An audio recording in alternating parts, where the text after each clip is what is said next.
What's up, everyone? John Rettinger from Techno Buffalo here with an unboxing of the Meizu MX4 core, which means it's got that many cores. We took a look at the dual core model. This time it's back, it's revamped, comes in new colors. Let's go ahead and take a look at this guy and see if it's worth your hard-earned phone buying dollars.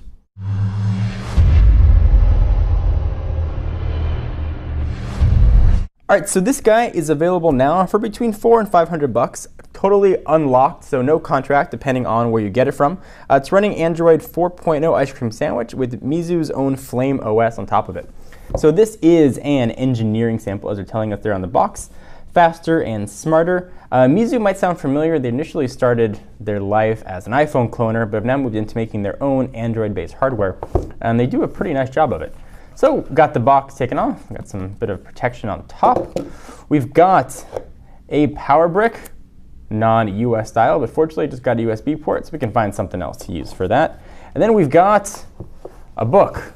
At least it looks like a book.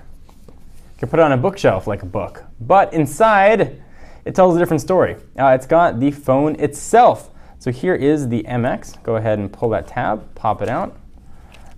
Push it off the side for just a minute. We've got some, I'm going to assume that says a quick start guide.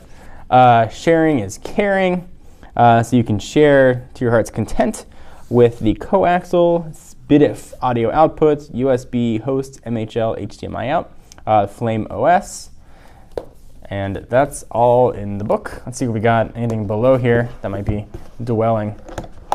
Maybe some sync cables. Nothing. All right, so they assume you're going to bring your own cable here.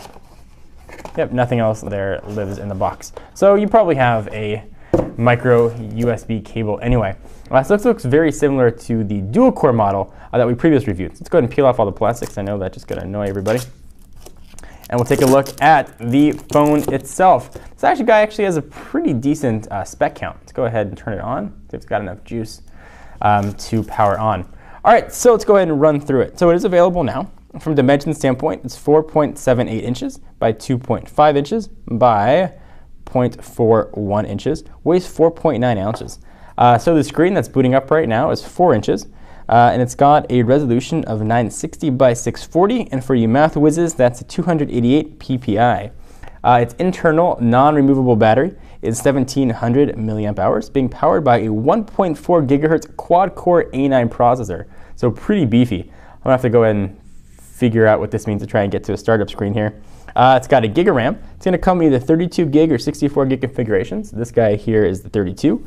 On the back, it's got an 8 megapixel camera with LED flash. It can shoot video at 1080p at 30 frames per second, pretty decent.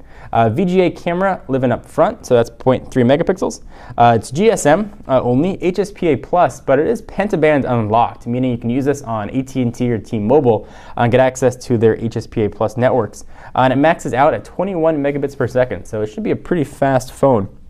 Going to be available in multiple colors. We've got white, green, blue, pink, and violet. We've got the violet version? No, of course not. We've got the white one right here. It's made of almost a polycarbonate back. It's got a really nice build quality to it. Let's go ahead and take a quick tour of the phone. Left-hand side, volume rocker. That rocks it up and down. Rocks it up and down. Bad joke. On the right-hand side, we've got nothing. On the top of the phone, power and lock button. We've got, looks like an LED indicator, 3.5 millimeter headset jack, noise canceling microphone. On the bottom, we've got, there's your charging and syncing port. And I believe you can also use that for HDMI out as well.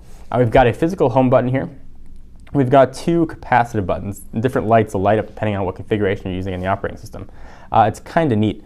I'm going to go ahead and see if I can figure out these characters and try and get into the operating system itself. We'll be back in just a minute.